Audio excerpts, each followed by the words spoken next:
Welcome to Sideline the Baseline.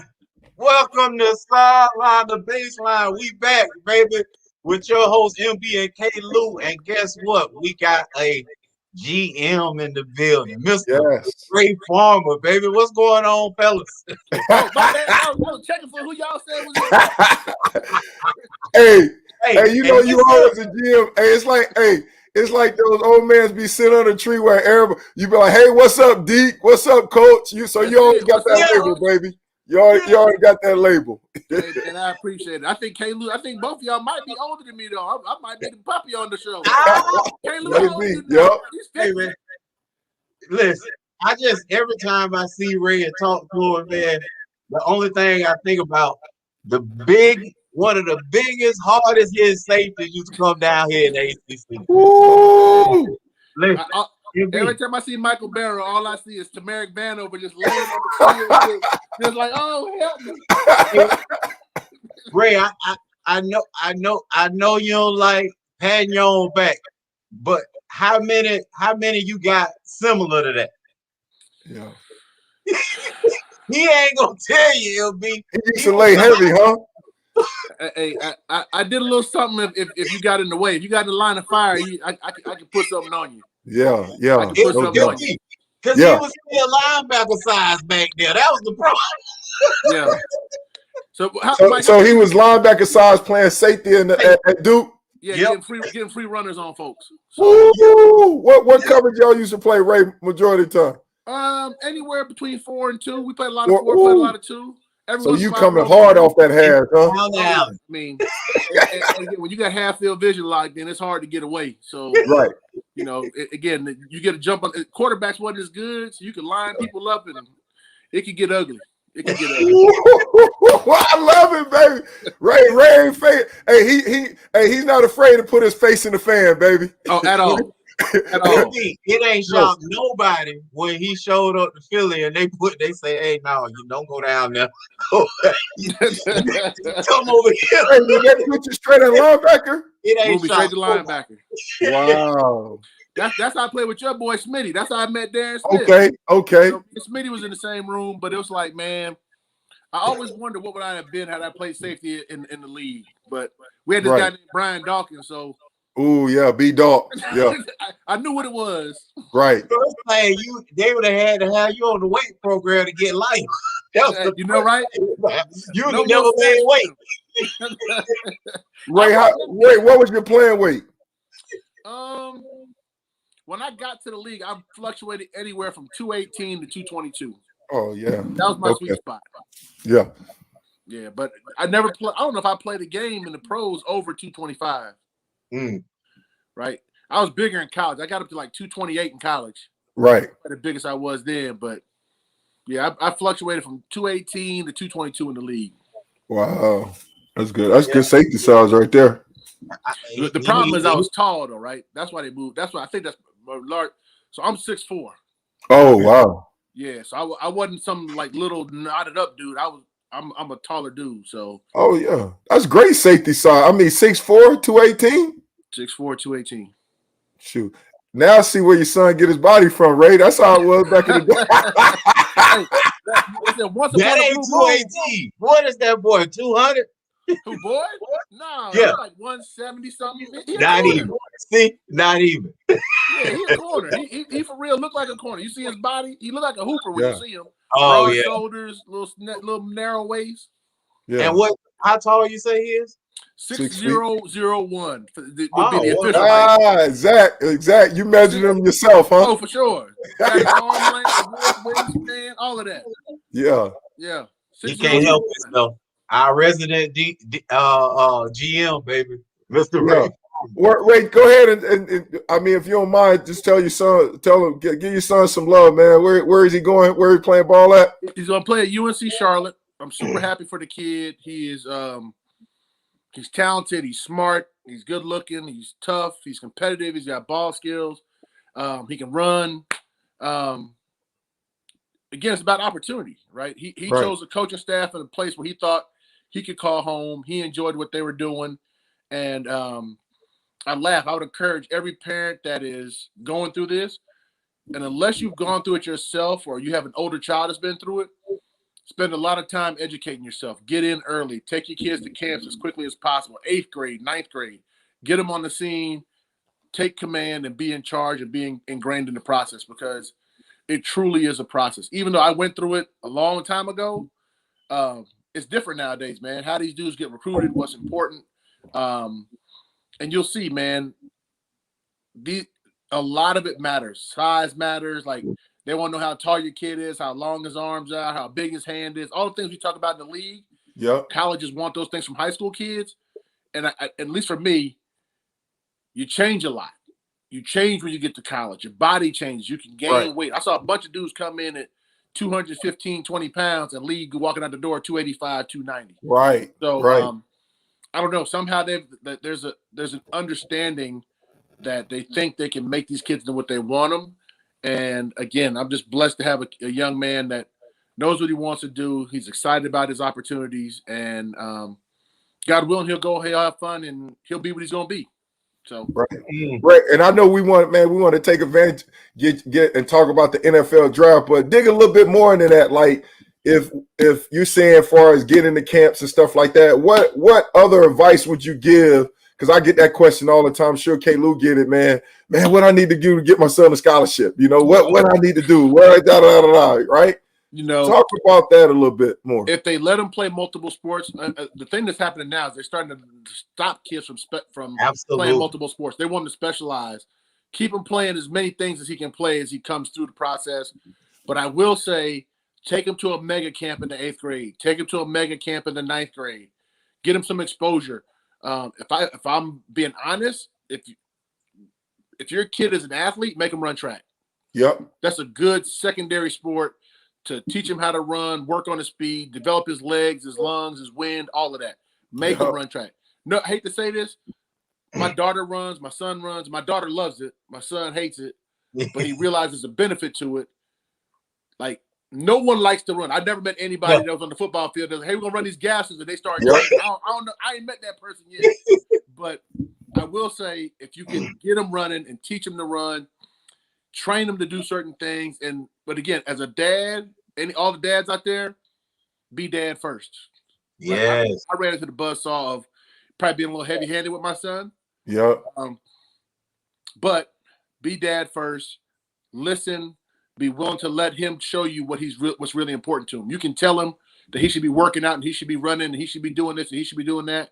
But take a step back. Let him show you what's really important to him by what he does, and then follow his lead, right? If he really wants to do it, he'll do it. If he don't, he won't. You know, what's the Bible say? You know, where a man spends his time, his energy, and rests his treasures, that's where his heart is. Yeah. Treasure on that PlayStation and all that other stuff, guess what? It's what it is. You can't force him to love it or want to do it and do things differently. So, like I said, I love my son to death, but I also realize that it's not a perfect it's never a perfect marriage when you're trying to work through everything. So right. Well said. And now, when you talk about mega camps, what are the mega camps that you recommend that they go to? I don't know if I have one that I would recommend. And my daughter just brought me my dog. Look at my little shadow. So I would tell you, like, so the mega camps are where they may have a camp at, like, so Florida State has a mega camp this year, right? Where like 70 other colleges is going to be in attendance at a camp that Florida State is actually hosting. So you'll get a chance to go. Florida State will get a chance to see you, and then 69 or 70 other schools will get to see you. And then now you get more coverage for just going to one camp and posting your numbers and putting it up. I would also say this: when you're young, you probably don't have the luxury of saying, hey, I'm Michael Barrow. I went to this school and I'm showing up at your camp. You probably just got to go show up and show out. Yep. As you get better, you'll start to realize that most of these camps have a group that's paying to come to camp and a group that they actually want to spend some time with and see. Yep. So make sure you get that off-colored wristband that puts you in the special group so that they can really give you an analysis for what you're actually participating in. So Yeah, and I always say, being a former college coach, I say, man, it's like American Idol, man. You go to these camps, man. You get to showcase what you can do, especially if you test well and whatnot. And when you talk about like colleges be there, man, I mean that's priceless because they get to see what you could do, how well you work, get a feel for the things they can't see on the film, for your attitude, your work habits, stuff like that. The other thing I would say is this, right? And Mike, you know this. It is about I hate to say this. If I take my son, anytime I took my son somewhere, if he took his shirt off and stood there without his shirt on, he gonna look like he a dude. Yep. Right. So if your son don't look like a dude, exactly. Them testing numbers better really jump off the chart. Then, exactly. Right? Yep. A little pudgy around the middle, or it ain't all this cracked up to be, then the numbers got to pop. Yeah. So, but if he's 6'3" and he's an 8th grader, take him to camp.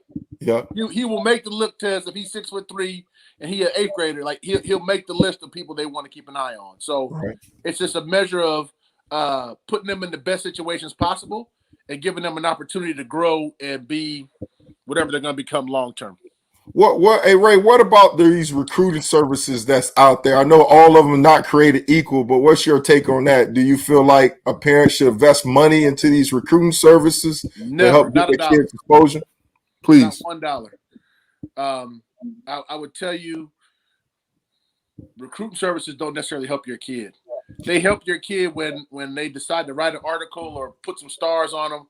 But even then, I always ask the question, who's the dude that's putting the stars on the kids? Right? You got some guys, no offense. I probably know too much in this space. There are a couple guys that are putting stars on people that their day jobs ain't got nothing to do nowhere remotely close to football or anything about what they're doing. And so I'm not sure they understand what it is. And don't get me wrong. I know relationships mean something in every walk of life and every business. But because Michael Barrow, my boy, his son is automatically a folk star right now.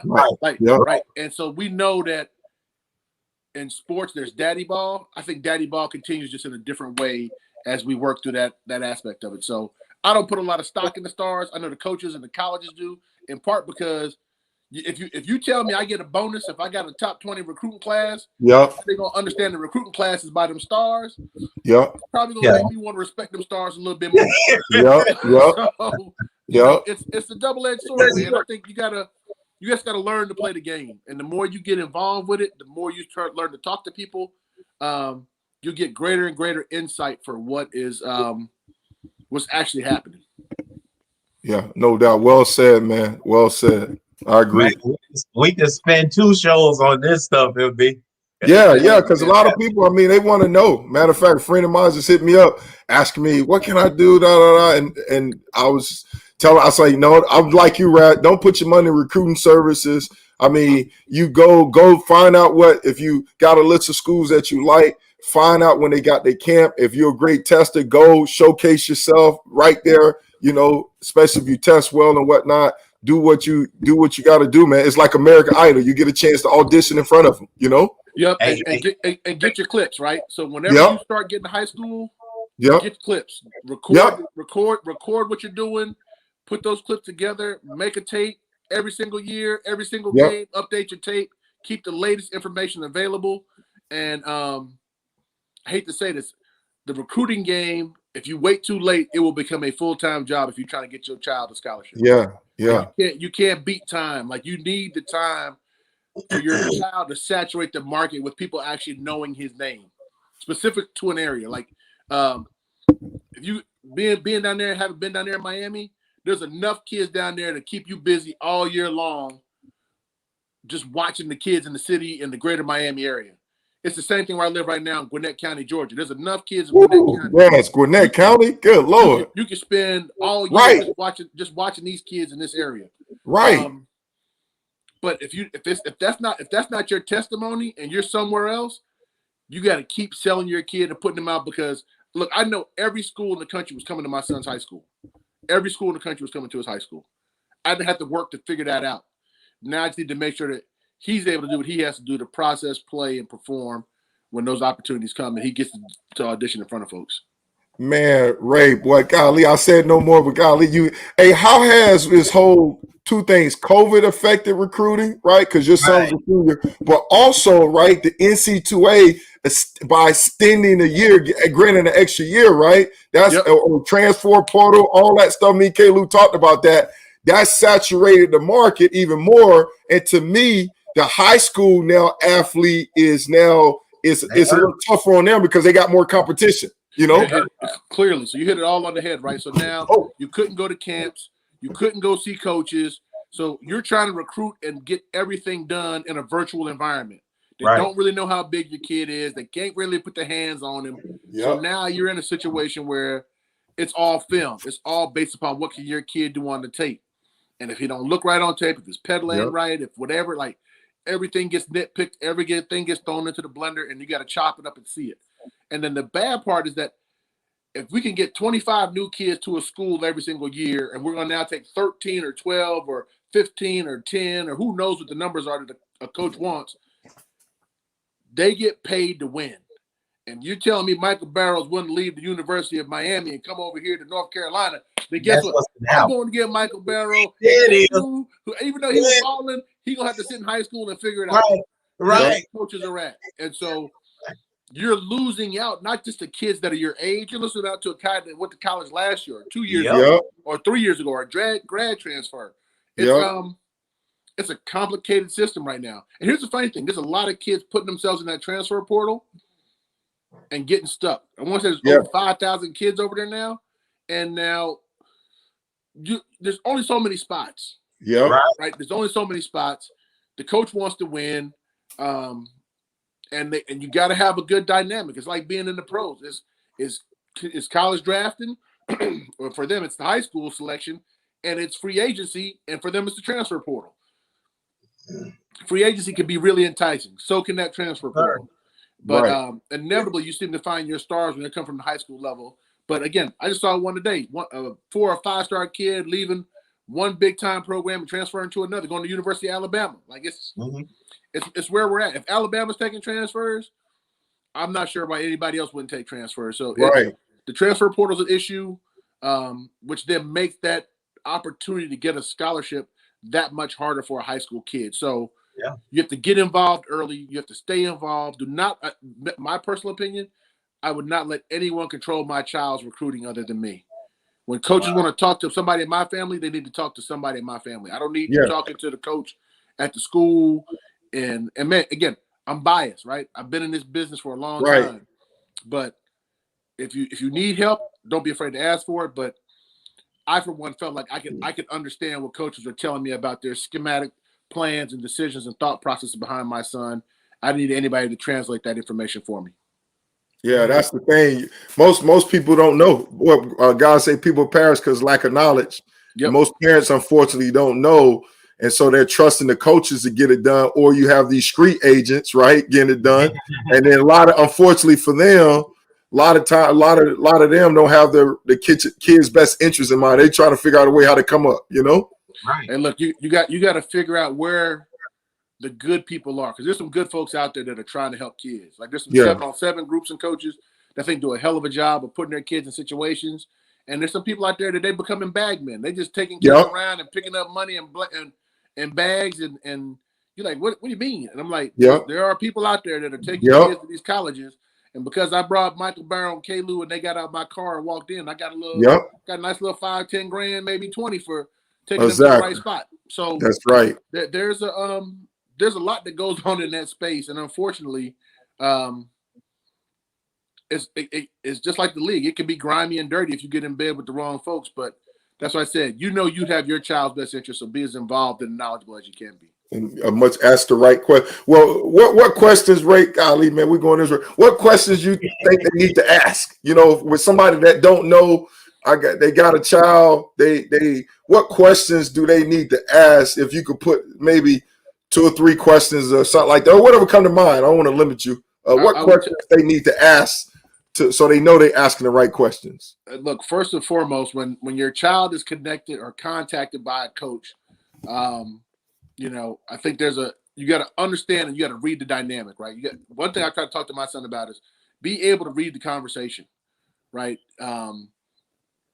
If the coach don't offer you on the first conversation, it's not a loss. You didn't. Right. You didn't. It's not a failure. You got to continue to have rapport and dynamic to understand. He want to know what he's getting.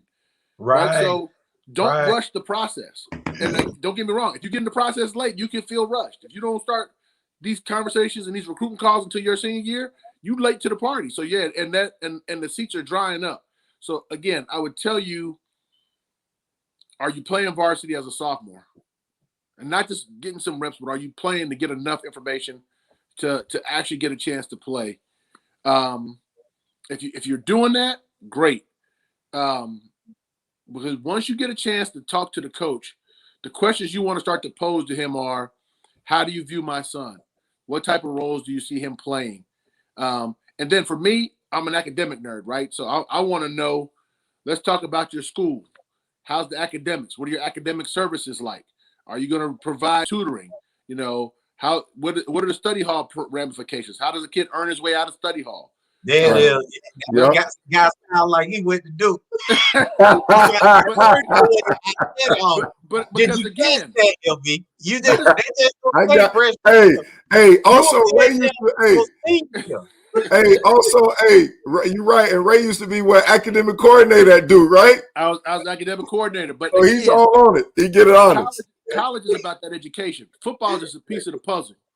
And so if you can get that done, you know, and again, ask the things that matter. You know, what does his GPA need to be? What's his SAT scores need to look like? And don't get me wrong. Right now, we're kind of in this SAT hiatus kind of situation. Right. It may or may not exist anymore in the next few years. But you want to know, you want to prepare your child for the opportunity that may be ahead, right? So if that opportunity looks like, hey, man, to qualify to go to Dartmouth, you need to have at least a 3.75 or 3.8 GPA, and your son got 3.1. Probably not in the cards. We need to probably not that you need to stop talking to Dartmouth, but you need to understand what boat you kind of fit in, and you'll start to see kind of how those boats come by, what they look like. And the more you have those conversations, and the more you start to talk about, what do they like about him? What can he do better, different? How can he get better? What are the weaknesses that you guys see? What do you want him to see him do differently? And then again, what drew your attention to him? Right, that's one of my favorite questions to you. What made you like my son when you saw his tape? Oh, man, but again, I cheated, right? I know the game. So my son's senior year, he had 5 picks in the first 6 weeks. So he got 5 picks in 6 weeks, and 2 he done took back for touchdowns. That's like getting started. We got picks. No doubt. That's what you want to put on there first. Right, so I put the picks, then I put every time he touched the ball. Yeah. I put every time he just had good coverage, but the ball wasn't even thrown his way. And then I finished it up with tackling. So, but again, understanding, asking questions of the coach. Did you like the order of his tape? Did you like how he performed? Because the more you can alter and put together a better product for them to see, the more attention and eyes it'll hit, right? So control your son's huddle. Know what's on that huddle. Know what they're doing. And then the last thing I'll tell you, be careful with every kid out there in their social media.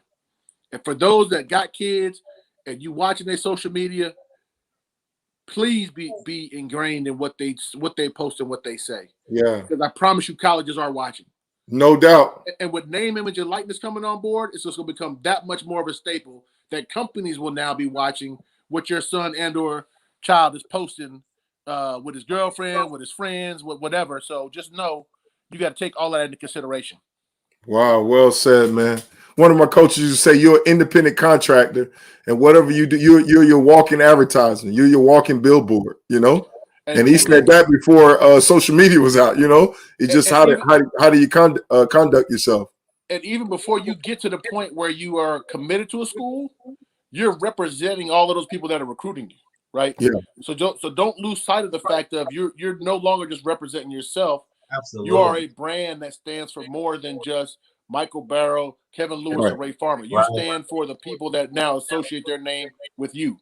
So I don't know, man. It's an unfortunate thing. Like the other night, a young man, a day after the draft, has now gotten arrested, and you're like, I can't say I don't know how that can't happen. Right. But in a large part, athletes have to be smarter. You just do. You can't fall into the trap of the dude bait you in, and now you're in a fist fight somewhere. You got to find a way to figure out how to walk away and put yourself in the best situations. And don't get me wrong, it's hard, specifically when you're young and you're full of testosterone. It's hard to walk away when somebody walk up on you talking crazy and pushy or whatever. But again, all of those things matter, I guess is all I'm trying to say. Every Yeah. little piece of the puzzle matters. Yeah, well said, man. Well said. So Well, true.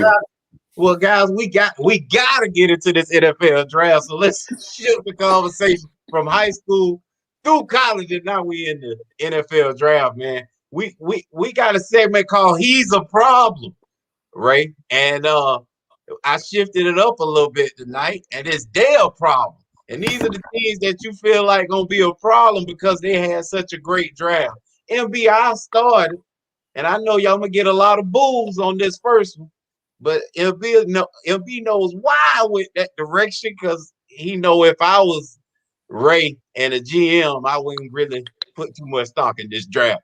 So their problem, the Kansas City Chiefs, baby, trading to get up out that silly first round. Who cares about it anyway when you got Orlando Brown, and Orlando gave him a little tidbit and a little tip to come get another guy from Oklahoma and Creed Humphrey, Missouri linebacker Nick Bolton,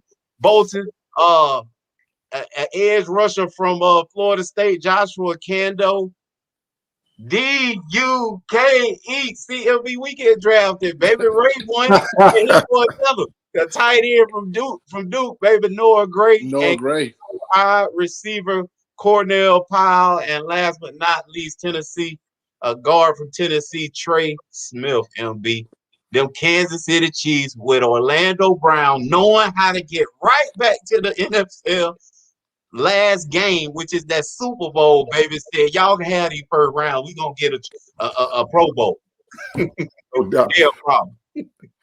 Ray, I'm curious to see. I'm curious to see who you thought their problem. What team did you think, man? I guess I would start under K. Lou's science and say the Rams. Right? Okay. They traded away their first round pick and went and got Matthew Stafford.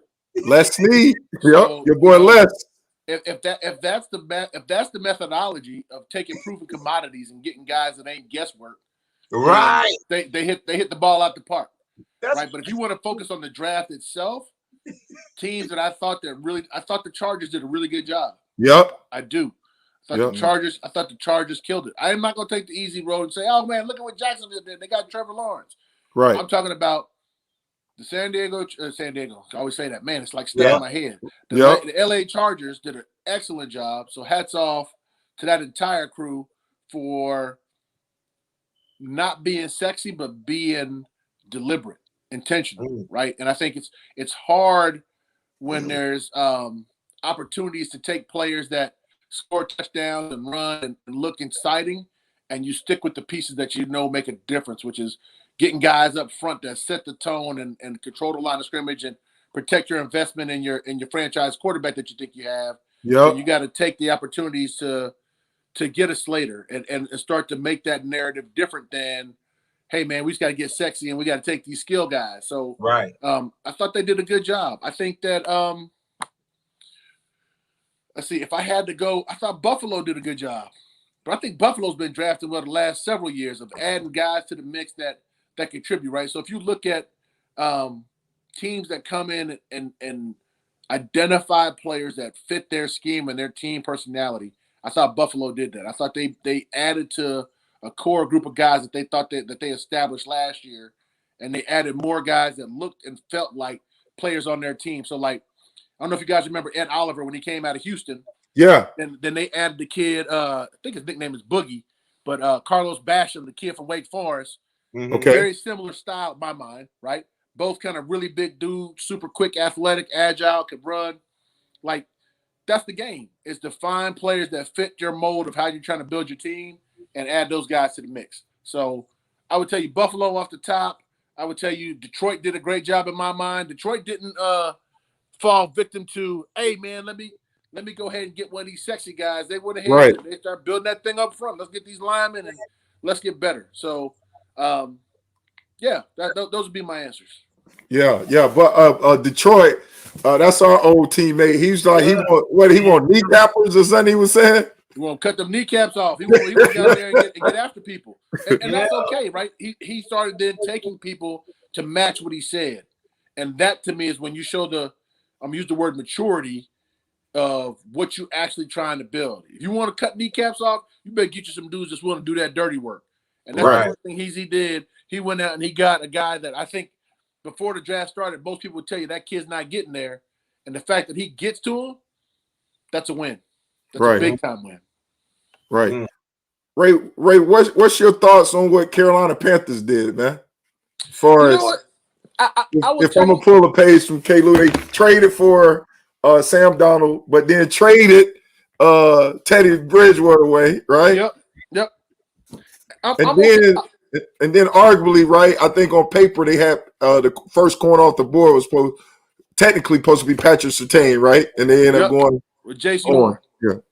I would tell you, beauty is always in the eye of the beholder, and time will prove all of us right or wrong. Yeah. But I would tell you, the same year that Edgerrin James came out, he was not supposed to be the first guy off the board. Yep, that's right. Right. That's right. Again, we all got this history after they get to the league and they become dudes. That's right. You're right about it. Change it all up and say, no. I thought this. Yep, that's true. The guy they thought was going to be the best dude for them. Yep. No disrespect to Patrick Surtain Jr. The second, I think it was by the second, not junior. But no disrespect to that young man. Yep. And no extra, provocation for J.C. Horn. The reality is they made a decision that they thought was best for their franchise. Yeah. And both of those two young men are really good players, slightly different play styles. They chose the play style they thought was best for them. So styles make fights, man. I mean, nobody would admit it right now, but there was a 50-50 tie on Peyton Manning, Ryan Leaf. Oh, yeah. Right, so, right. We start kind of twisting this thing to make it seem like, oh, maybe we should do this. Nah, man. The reality is we got to understand that teams make the decisions they make for themselves. And it doesn't matter until it doesn't work out. Then it matters. Because when it don't work out, that's when everybody's coming to see you about the price of tea in China. Because now it's different. Right. Well, for me, one of the teams that stood out at me, but it's more top heavy, was the Broncos, right? Because I felt like they got Patrick Surtain, right? They made the trade for Teddy Bridgewater, right?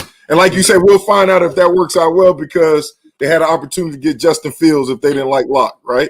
Yep. So for me, I still got a nightmare of Williams from North Carolina just running all over my Hurricane, right? But just the fact they traded up to get him in the second round, even though they got Melvin Gordon. To me, they're a problem. Just off that what they did before the draft, right? What they did before the draft with the trade for Teddy Bridgewater, got in competition, got Patrick Surtain, and got Williams. To me, the Broncos, they're a problem. Just off that alone, they top heavy with that, And look, I would tell you, right, and the Broncos didn't take themselves out of the potential Aaron. Why can't I think of Green Bay's name? Aaron Rodgers. Right? So they can still be an Aaron Rodgers sweepstakes. Exactly. So, I don't know, man. The decisions that you make, you will be held accountable to them. Yes. But the reality is that as we sit here today, drafting players, it looks good, it looks sexy, but you really don't know. You don't know until that paint dry on that wall and you realize that this dude is actually a good player or he's not a good player. No doubt. Because, again, the day after, I'm not a big fan of it because you'll get praise and credit for the names. Yep. And then when them names kind of wear off, that's why I say draft picks are cool and sexy until you put a name with it. Right. You got a first rounder. But, boy, you put the wrong name beside that first round, and all of a sudden, there ain't nobody feeling good about no first rounders no more. Yep. The guys that did a good job this year, in my mind, stayed true to who they were philosophically of what they wanted to be, and they moved in that direction. And, again, everybody can't always understand what teams do. And an example I would give you is like, again, use the Rams as an example. Sometimes you take players that aren't necessarily slated to be, I'm going to say starters or whatever. Right. They are the term that I loved I heard this weekend was their chess pieces. Okay. And when you take a good chess piece, I might not need to start this guy and make him something different than what he is, but he's going to play a vital role because of what he can do to open up other opportunities for other players. And I think that's an interesting part of the draft strategy as well. But I think that's huge, Ray. But it doesn't feel like most teams understand that. By by looking at what their personality is and then what they then turn around and draft. I think what you've made stand out and really stick out to us tonight is you've said your favorite teams of this draft thus far were the teams that understood that. Like, this is who we are, and because of that, these are the kind of players we're going to draft. And I would tell you this, right? There's always there's a symbiotic relationship between coaches and personnel. And the best teams that I've ever seen have been around, they blur that line better than everybody else, right? To where, no offense, I know Mike is coach, but I would tell Mike, all that time you was out there coaching them players, I was out scouting these other dudes that you're going to want to draft. Right. So the time you didn't have to invest in watching his sophomore tape, his junior tape, and then now his senior tape, I was just in there wide-eyed all night long, drinking coffee, trying to absorb all of this information. And no offense, trust me when I mean this, no offense to any coach that's out there. You can't watch a highlight clip or some short clips and truly decide what that dude is. Right. Put the game on and no doubt. The game. No doubt. Me, certain things happen in the course of a game. Right. I'm watching Michael Barrows tape. What happens? Man, that's a great play. What's his play demeanor the next 2, 3, 4 snaps? Right. Wow, he missed a tackle. What's his play demeanor the next couple of snaps? Wow, he got beat for a touchdown. What's his play demeanor? Or and the things that you can't get is that I had a chance to go to the game and watch Michael Barrow play live. When he got beat, I watched him come over. He threw his helmet, throw rows into the crowd, or he was yelling at his teammates, or no, you know what? This guy is actually a leader. He came off to the side and pulled everybody together, said it was his bad, got it going in the right direction. All of those things matter. And I feel like the teams that really do a good job, they put themselves in positions to have those conversations in totality to where the coach can give his spiel, the scout can give their spiel. They find the common ground of where it lies best for the organization, and they stick with that. And if you can do those things, you have a much better chance of success, because it's just like in government. You got to have checks and balances. No one side is always right. That's just my opinion. No, and well said. For me, I know when I was evaluating a lot in college and pro, I mean, I looked at highlight tapes like appetizer. I said, man, if I like the appetizer, then I want to see more of it, right? Because highlight tape, man, you can make the Cincinnati Bengals, if they finish 0 and whatever, right, look like they won the Super Bowl. You know, look great. Yeah, so highlight tape always I was like, man, it gets you fired. You base the decision off of highlight tape, especially. You know, in college, you evaluating high school students, man. So I'm always looking at the game film, you know, always looking at, just like you said, man. And you want to see the same thing you seen on the game film, you know. You want to see it, but you got to evaluate. You can't cut that process short, man. And so how do you make sure that not just that you watch all the tape, but if you got, you know, again, there's 38 corners taking this draft, I believe, 38, 39 corners, something like that. That's a lot of dudes. Now, here's the funny thing. You just can't watch them 38 because you don't know if them the 38 that's exactly. You gotta watch 70 of them to try to make sure that you got the right 30 in the mix. Yes. Right. So that's a lot of, I don't think people realize. Like, you think, okay, 70 guys, it can't be that bad. Yes, sir. If you start watching a season or two worth of tape, I know this. You take one side of the ball of a pro game, push play, turn it on, it's 20 minutes. Yeah. It's 20 minutes. So just imagine you start rewinding and going back and looking at some things over time, and all of a sudden that 20 minutes turns into an hour and 5. You watch one game, it's taking you a long time because you're trying to watch the details and the nuance. It's a lot of work is basically what I'm saying. That work best in working together, they figure it out and they get it right. So and and Ray, Lou, just for a minute. One team I thought that even when I played, I thought they did a good job I thought Ozzie Newsome did a good job when you talking about identifying their type of players. You know, I thought he did a great job doing that as well. When you reminded me of that, it made me think about him. I would tell you this, and because you said that, I'd be remiss if I didn't give Joe Douglas a ton of props. The New York Jets did their thing this week as well. Okay. So the Jets, to me, I say people thought that, or they felt like they knew they were going to take Zach Wilson, right? So they get Zach, they trade back, they take the guard from SC who's played some left tackle. Yeah. They took the little rocket ship out of Ole Miss, Elijah Moore. I can't remember the rest of them, but they did a really good job, specifically at the top of the draft, maneuvering their position, moving up in rounds, taking what they thought was value, getting guys that helped the roster, giving the quarterback weapons. Like, you got to understand, like, you can't just take the quarterback and expect the quarterback that all is fixed and all is well.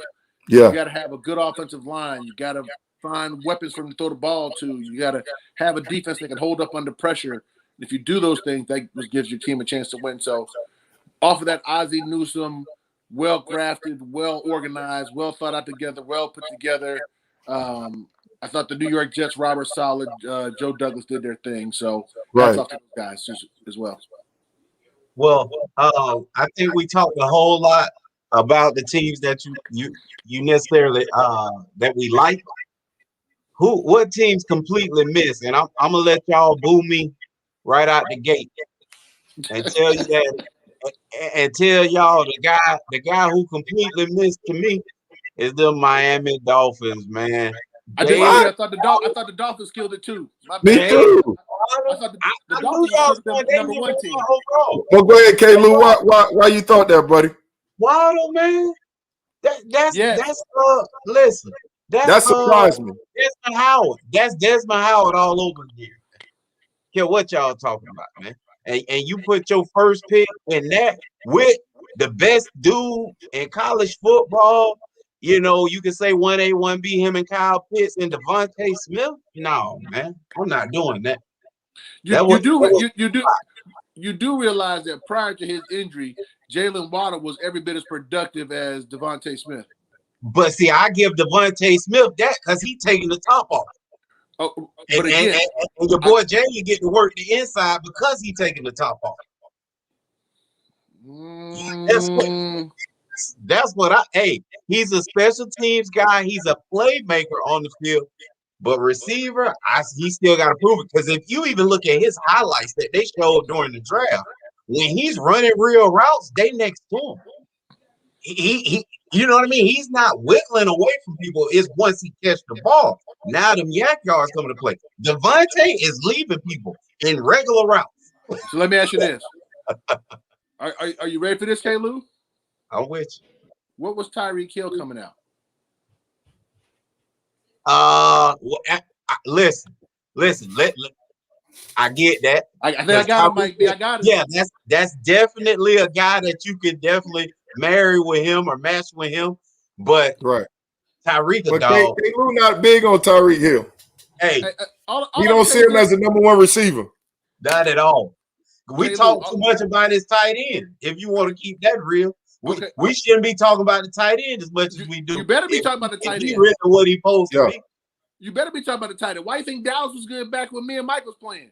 Jay Novacek was every bit as important. Don't let him fool you. I'm not knocking it, and I'm saying that tight end is a monster over there. But I'm saying if he was what you, I think, are insinuating he is, then we'll be talking about him. But we don't. We worried about that tight end when we go over there. We worried about him deep ball. But you see what Tampa did? Hey, we'll send a safety over there. Cancel that. What else y'all got? Again, here's what I'll tell you. If the tight end was really balling in that game, then how come Kansas City? Actually, Kansas City had a much different game if they offensive line ain't beat the no doubt. So it's kind of unfair because they got beat up front. My point to you is that whether it's Jalen Waddle, whether it is anyone.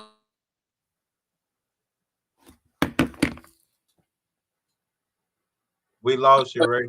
But if you actually take the opportunity to break down each of those guys' tapes, I would tell you that Jalen Waddle was every bit as creative, productive, successful as Devontae Smith. And I'll tell you this. Here's the reason why. Ooh. At the end of the day, you got to realize you got that much talent on one team. All of them dudes are single coverage. They wasn't double. Matter of fact, go back and put on the national championship game. They weren't even dubbing Devontae Smith in that game, and it's for all the marbles. Right. So I can't just say that Devontae Smith was that great because if you actually are that dude and they are doubling you, the real dude, Julio, get open with double coverage. Even though they put Right. dudes on him, he still find a way to get open. Calvin really did some of that this past year of getting double teamed and still finding a way to get open. That's We will why I see think if Devontae he's will do, be. we will see if he can do that. Because I would tell you this. To me, he feels more Deshaun Jackson than he does, like I would say, Andre Johnson. Who you saying feels more like that? You saying Devontae Smith. Ray? And don't get me wrong, I like Devontae Smith. Yeah. He's a route Right. runner. He is explosively fast. But I know this. A whole lot of dudes don't play press, and the game ain't played how we played back in the day where you can knock people's heads off. Right. You can't do Right. that no more. But at the same time, this still is a physical game. And Ray, I go ahead, Ray. I'm sorry. no, I was gonna say, he's been in his body a long time, and he's found some Right. at the size that he's been. Right. And I got to give him credit for that. But I also got to give credit to the other guy for saying, I like what he was even the year before. So just go back 1 year. Wasn't Devontae Smith on that team with Jalen Waddle? Not the 2020 season, 2019. Wasn't he on that team? Yeah. And Yeah. he wasn't just outright the best dude on that squad, was he? No, Oh, he was not. Look, Jalen Waddle was every bit as productive and good as what I'm saying. It's about Right. opportunity. When Jalen Waddle got hurt, the other kid's opportunity went through the roof, which is why he got all the accolades. It wouldn't have been so obvious that Devontae Smith was Devontae Smith had Jalen Waddle not got hurt. That's all I'm saying, K. Lou. okay. Right, and I agree, and I agree with K. Lou. I was surprised that the Dolphins did that route. But Ray, what pick surprised you then in that first round? Any pick surprised you where you like, oh, I didn't see that one coming. Don't know if I saw Peyton Turner coming up on any of the mocks. I'm not saying that for myself. Just when you kind of go through all the exercises of playing mock draft and what the names are that out there, I don't think that Peyton Turner came up in any of those opportunities. I think that was New Orleans. And again, not throwing stones, just saying when you're preparing for the opportunity, I did not foresee him in that same light that he actually went. Yeah, no doubt. Same here. I was surprised, but New Orleans, I mean, they did it before.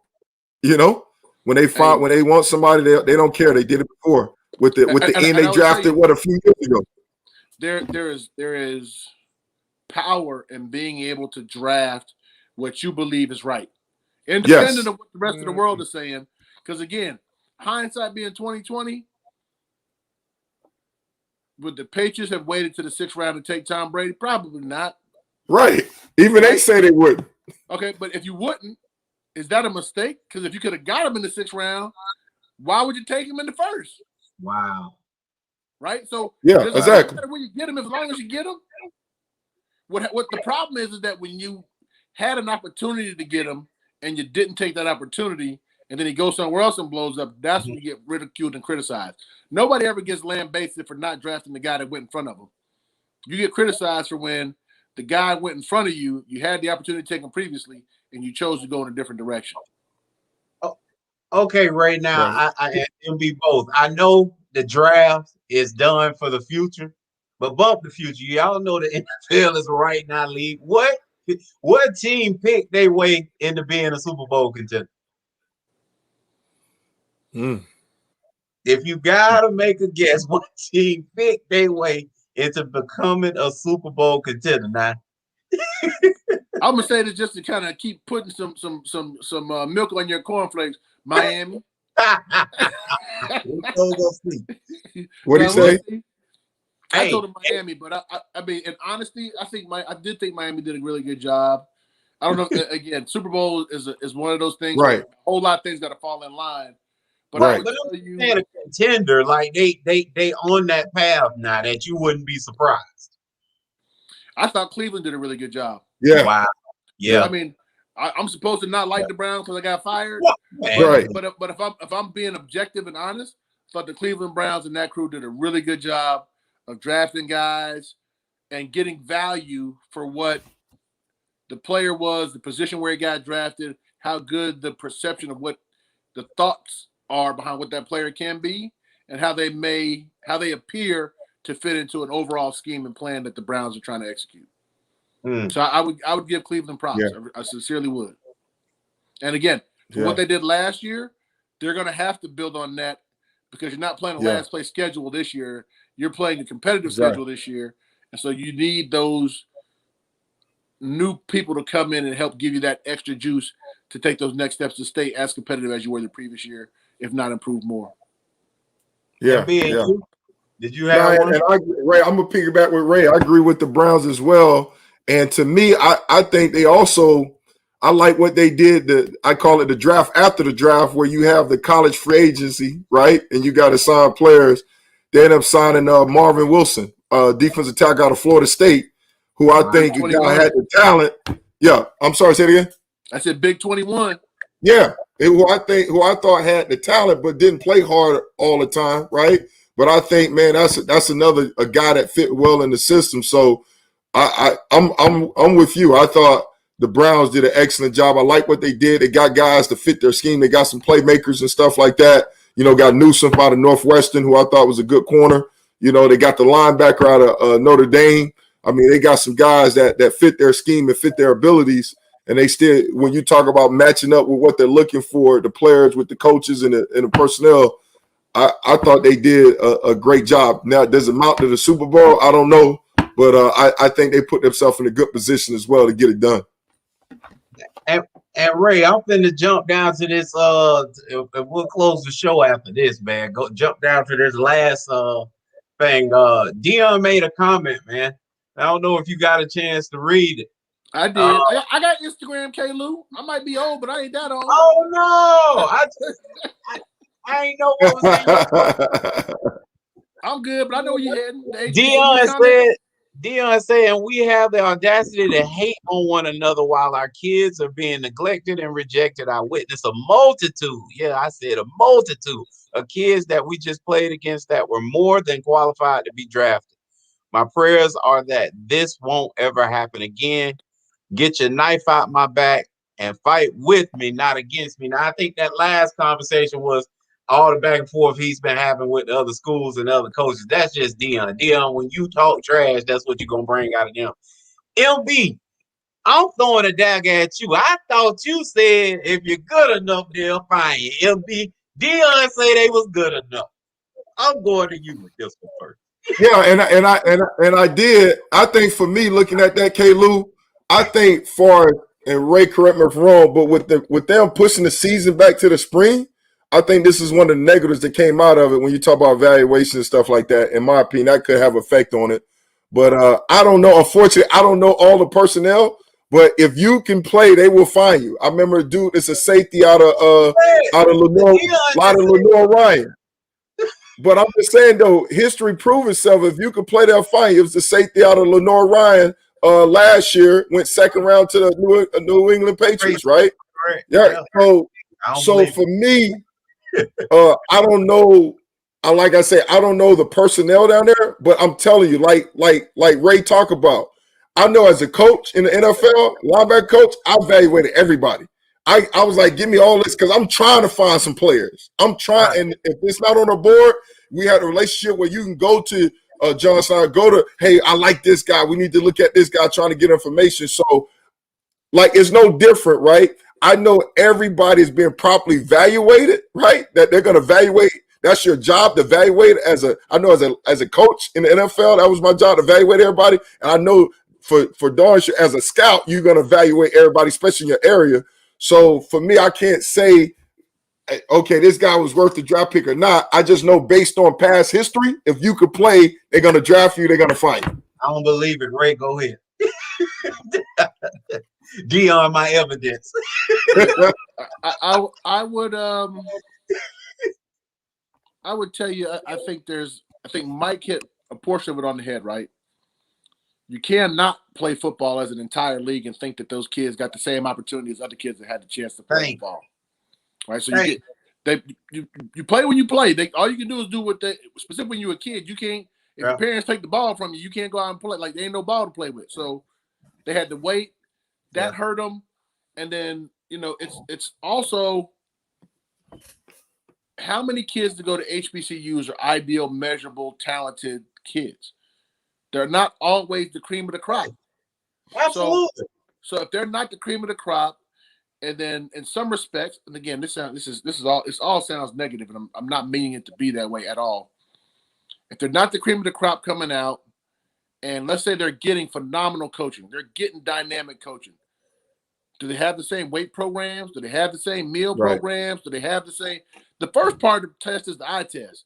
When a coach walk in and he look at Michael Barrow when he walk in and Kevin Lewis, he want to see. I'm gonna give y'all some old school wisdom. Remember when the coach would come in and shake your hand? Yeah. Where would he grab you? He would grab your trap. Oh, yeah. Oh, your shoulder. Yeah. He want to feel that thickness how hard you are. Yeah. And then he pulls you tight and he slaps you on the back to feel, are you all muscled up through your back? Right. And then that pulling you tight, he also want to see how firm and flexed you. Like, there's an art to all of this stuff that scouts and coaches used to do when they want to hug you, talk to you, touch you, put the hand on the back of your neck. Yeah. They're feeling to make sure that all the pieces and the bricks are in place with the foundation of this player. Now, to Deion's point, I watched two of potentially the best players that played black college football last year. At least in the position, and I'll say this, I was position specific. So like Mike, I was looking at a specific position doing a research project. So I didn't cast a wide enough net to look at the entire league and scout everybody. But I didn't think any of those guys deserved to be drafted. And I have watched guys in the past. My man from Alabama State that ended up going to the Houston Texans. I don't know why I can't think right now. The offensive tackle. I thought he was a phenomenal player and deserved to be drafted. Oh yeah. He went first round, right? Did he go first round? Yeah, again, yeah. I ain't the one that jumped now about to jump out the window at the party, was No. No. Was that? I hope that wasn't him. No. Is he in Tennessee? No, that was the guy. Titan, I think. The guy went to Houston. He went to Houston. Okay, Houston. Okay, but my point is that the guys that I've seen that have the requisite ability, I gave them draftable grades, right? And for the ones that I've seen in recent terms that I've had the grade, specifically linemen, they've all gotten drafted. The problem is that some of them skill guys ain't as skilled as people thought they would be. I remember a few years ago, there's a little running back that came out of Grambling. I don't know why I can't think of his name. Went to Washington, made their team, got hurt, and then kind of disappeared and fell off the map from there. My point is that even when you ball out at whatever level you ball at, if you don't dominate your level of competition, specifically when the league sees it as a lower level of competition, you have a much harder road to hoe. It's just what it is. It don't make it right. It don't make it fair. It just makes it reality. And I would tell you, yes, I have seen HBCU dudes that deserve to get drafted, and they do get drafted. The positions that I watched this past year in totality, where I cast a wide enough net, but only in the linebacker group or in the running back group.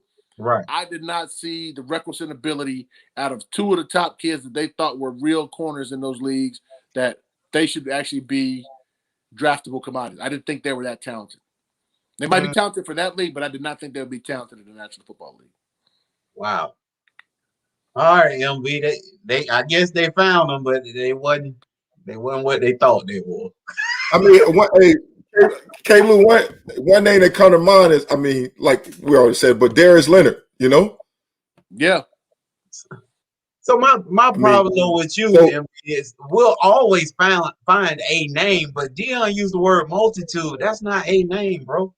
That's many players in his mind that name should have got called, and none of them did. Now that's not against you as well, Ray, because you were just focused on one particular position.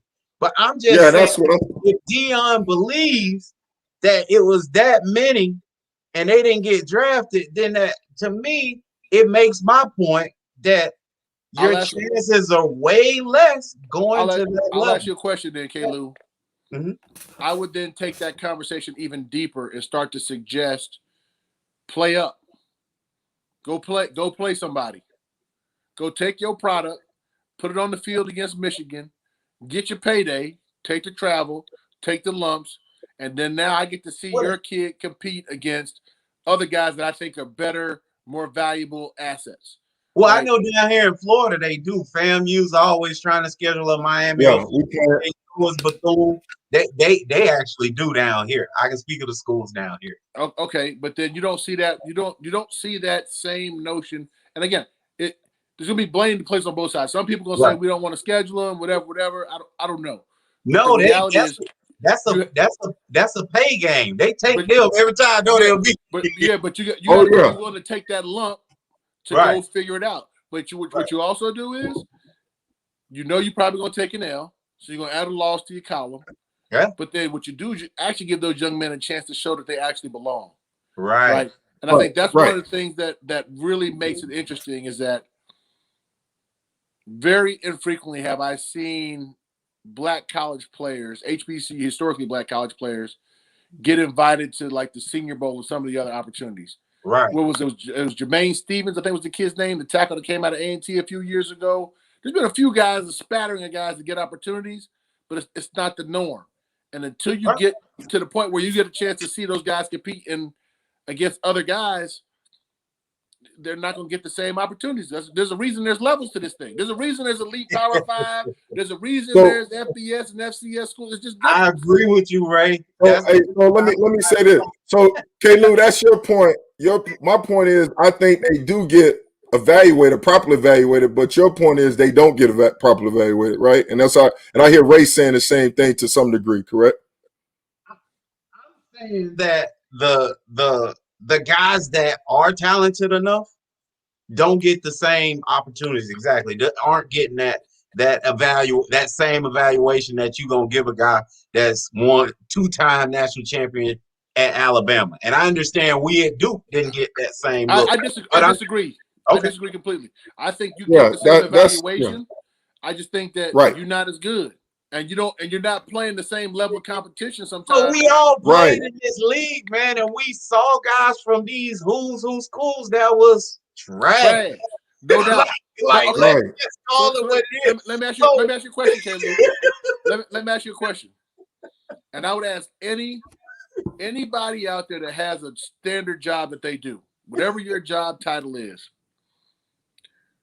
would you rather take the chance and buy the car? Would you rather buy the car with no name on it? They tell you get all good gas mileage and it sounds good, but you don't know. You ain't never seen nobody in your neighborhood on the highway driving one of these cars.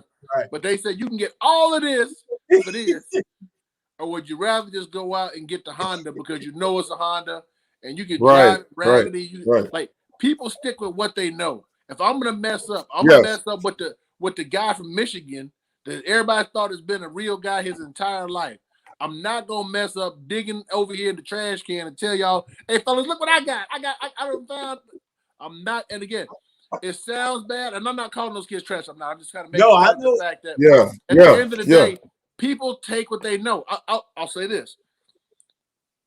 One of my dear mentors, real good friend, Emmett Thomas, used to always say, go to schools that make those type of players.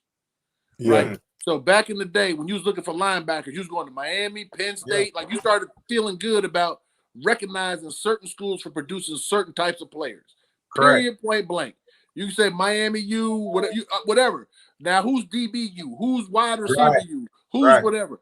Go where they make them. That's what they used to say. Don't get me wrong. Yeah. HBCUs used to be the pinnacle place to go find those dynamic dudes. Absolutely. The difference is those kids don't go there no more. Anymore, right? Like I applaud Prime for what he's saying because I feel like he's right in the respect. But I wonder, right?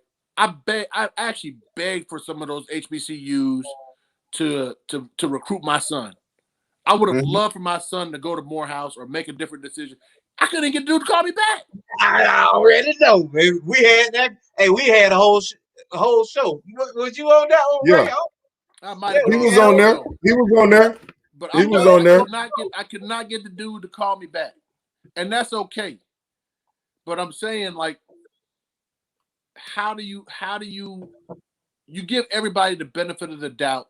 Right, and that's what's the process. That's the thing. And don't get me wrong, all of the scouts that I know, they go to Bethune-Cookman, they go to South Carolina State, they go to Morehouse, they go to Howard, they go to these places, and guess what? sometimes the coach even say, "We ain't got nobody." Before you even get in the door, you ain't put no tape. Right. We ain't Right. got one. Right. Guess what? What's that dude supposed to do? Is he supposed to then sit there and evaluate all the dudes on this team to turn around? Or when the head coach walk in, he say, "Coach, you got anything?" We can't even win our thing. Right. Right. I don't know what you do with that other than say, Coach, I appreciate your time and not wasting mine. And you move on to the next school. Right. Right.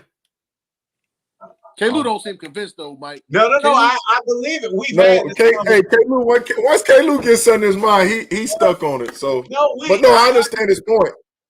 I'm with you, Ray. I agree with you. We had a whole show about this, and I listen.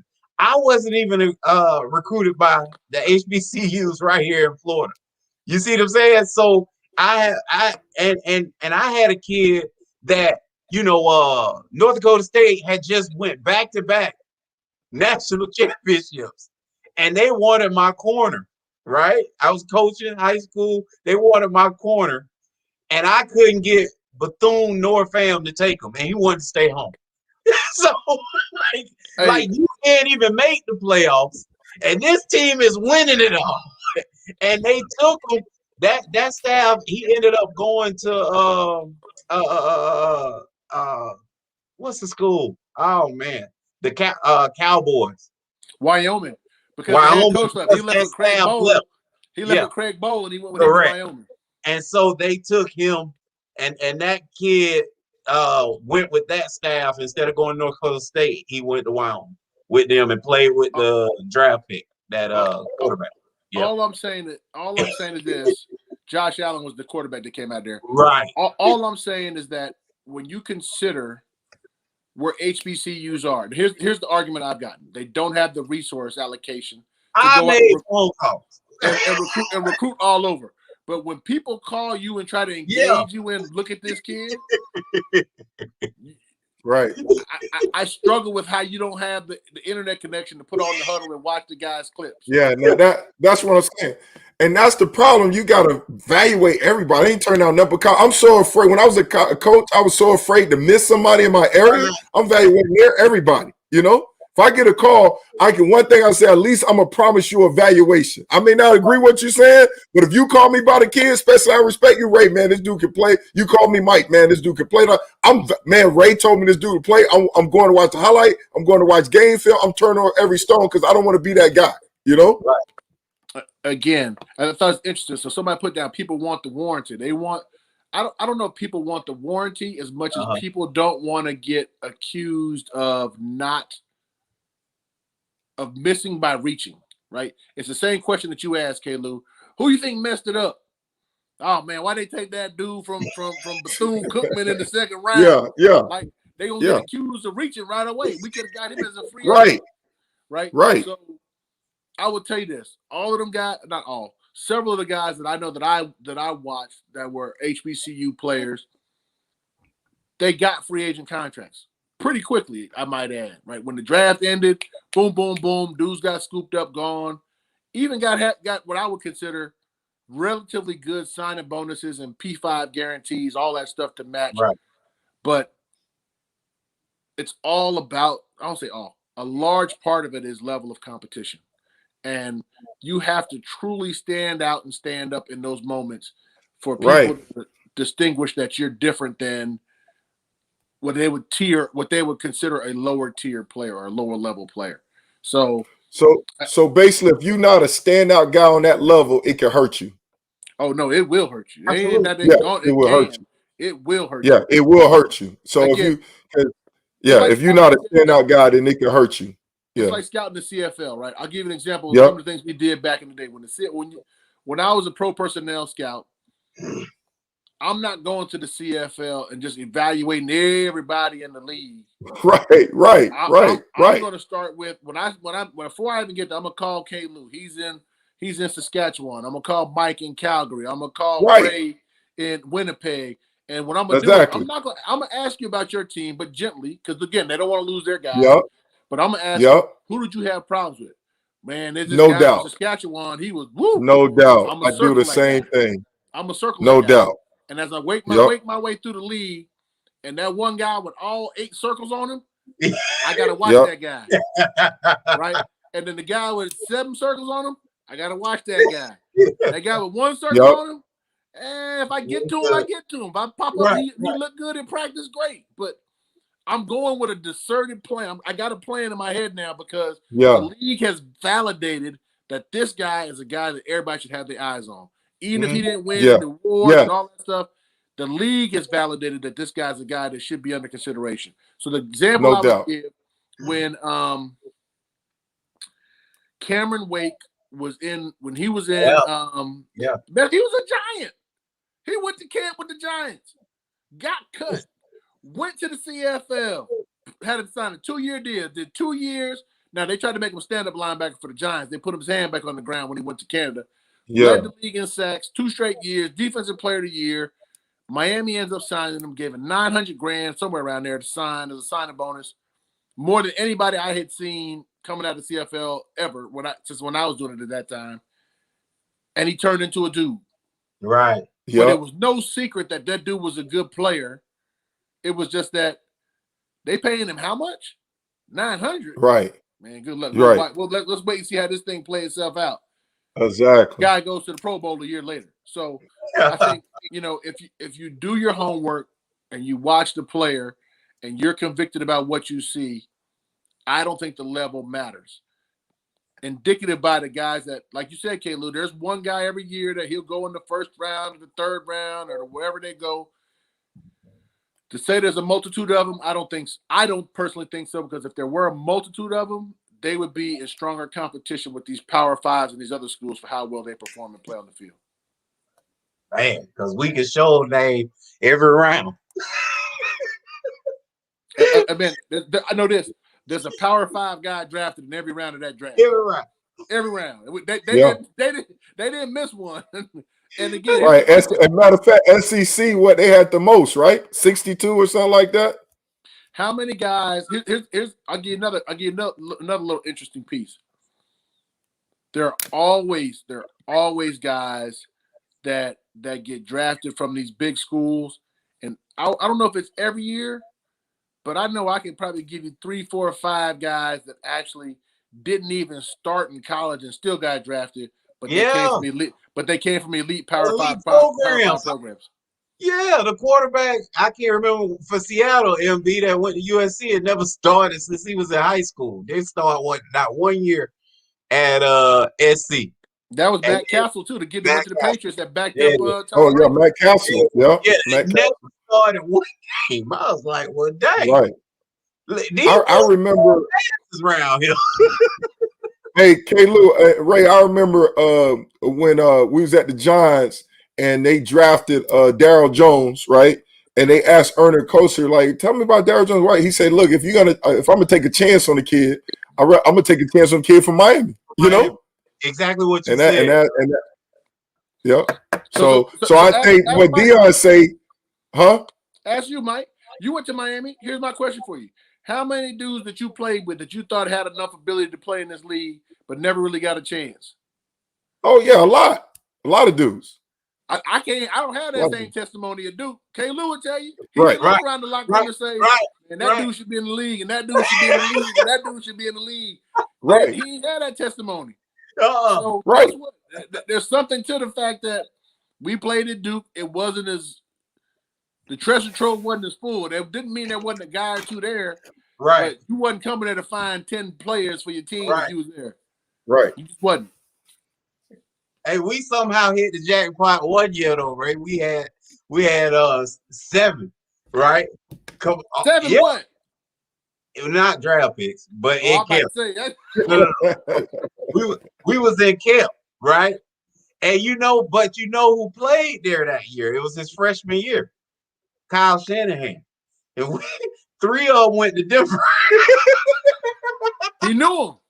Right. Like, He so knew it's something to what you saying is real, because we can trace a story for everything that's come out of your mouth tonight. So, Hey, man. all I know is And maybe that's what. Go ahead. Go ahead, Go Ray. ahead, Mike, you good? No, I'd rather hear you, bro. No, I was just gonna say, man, I feel like we go through as having worked in the league as long as I have, and I know Kyle. Kyle's a good dude, right? Mhm. You get in these situations where you're asked to evaluate the tape, and to Mike's point, you want to make a real evaluation. I had an interesting conversation with somebody that I was working with this past year, and they gave me a little pod of players to look at. They said, watch these couple guys and tell me what you think. Okay, so I watched the guys. He's like, man, what's taking you so long? I said, I feel like I'm not going to put my name on something and I don't know the whole story. Exactly. I need the whole story. I don't need the highlight. I don't need the senior year. Right. I need some junior year. I need a little sprinkling of the sophomore year. I need the all-star game. I need a couple practices. I need to get a total immersion into this guy for me to say, this is what I think is going to be. And when you do that, you can then answer in honesty of, this is how I feel. Don't mean I'm right. I'll be the first to tell you I done miss players, but I feel like I'm giving you my honest opinion when you got to do all the work. And that leg work is not as simple as, hey, I watched a couple games and, hey, man, I was watching the game that came on last Saturday. You see his first half? Yeah, I saw the first half, but I also watched the second half. You don't want to see that. You don't want to see quarter 3 and 4. Exactly. Like, there's more to this thing. And don't get me wrong.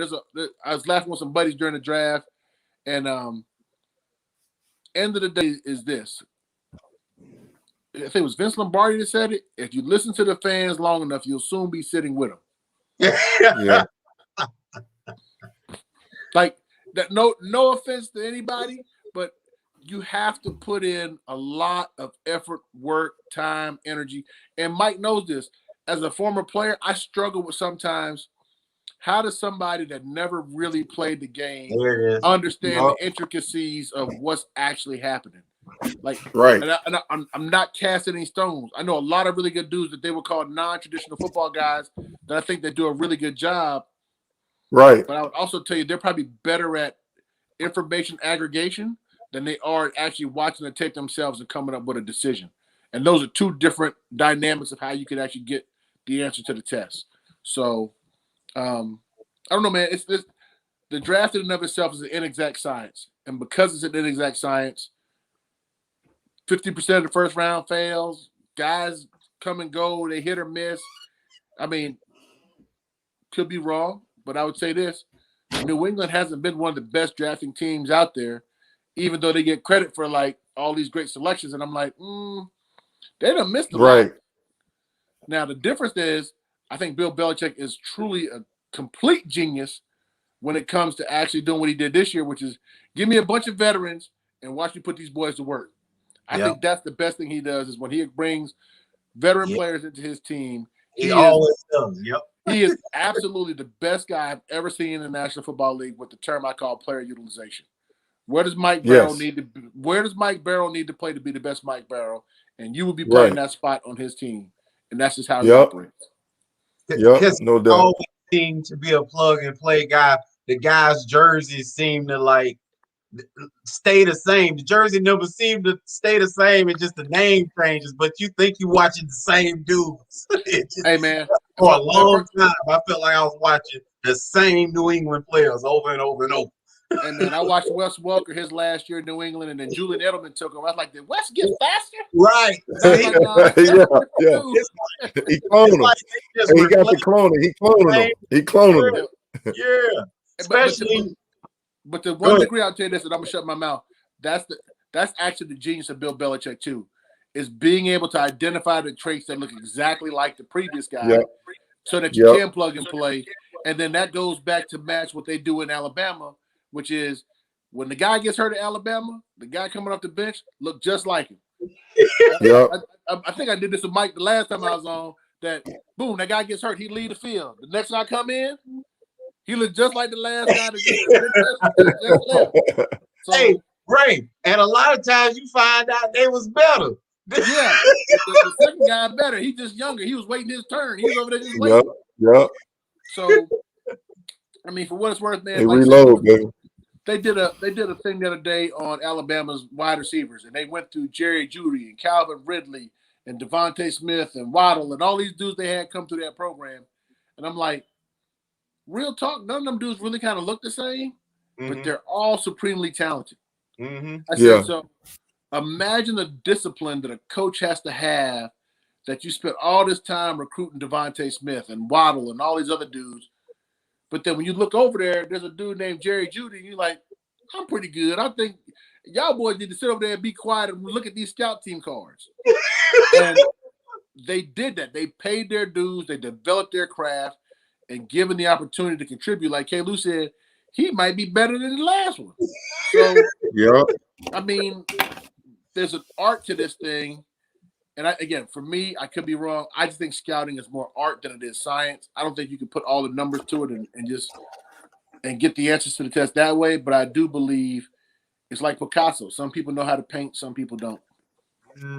Ray, and that's to your benefit of what you were saying last time we was on the show about, taking these quarterbacks and having them wait, as opposed to playing early, Yeah, but we ain't gonna do that. Hey, look. No, I know. They trying to put all them boys in the middle of the ocean right now. We're gonna figure out who can swim.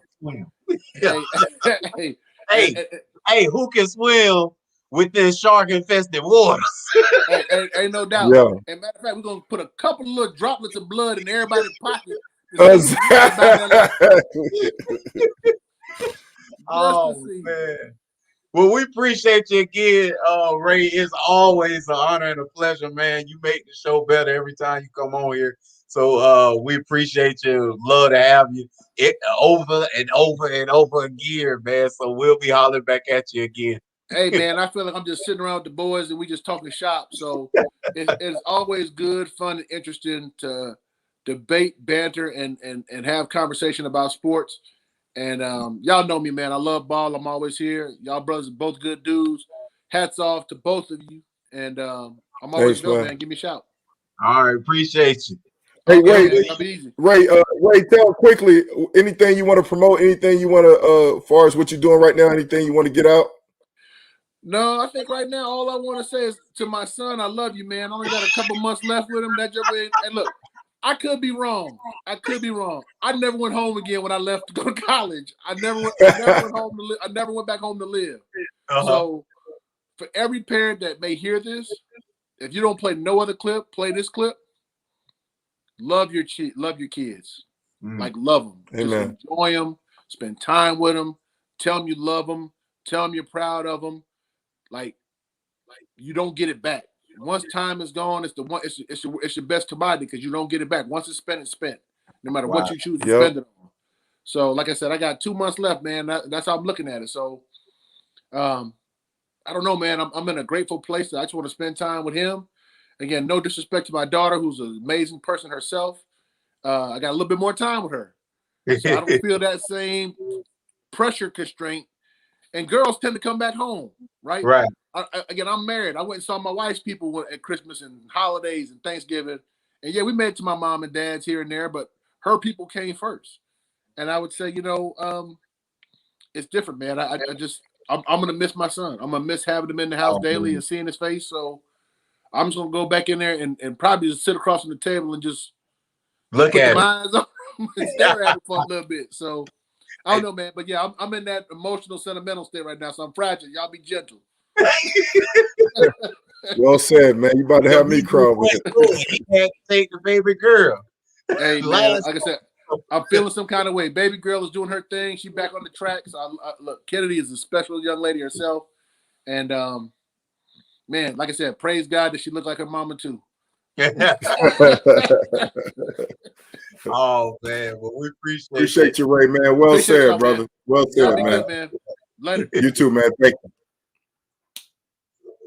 You got any closing, MB? Nah, that was awesome, man. Well said, man. Well said. Well, we appreciate y'all pulling up, stopping through, hollering at us because you know us from sideline to baseline with MB and K. Lou. We are gone.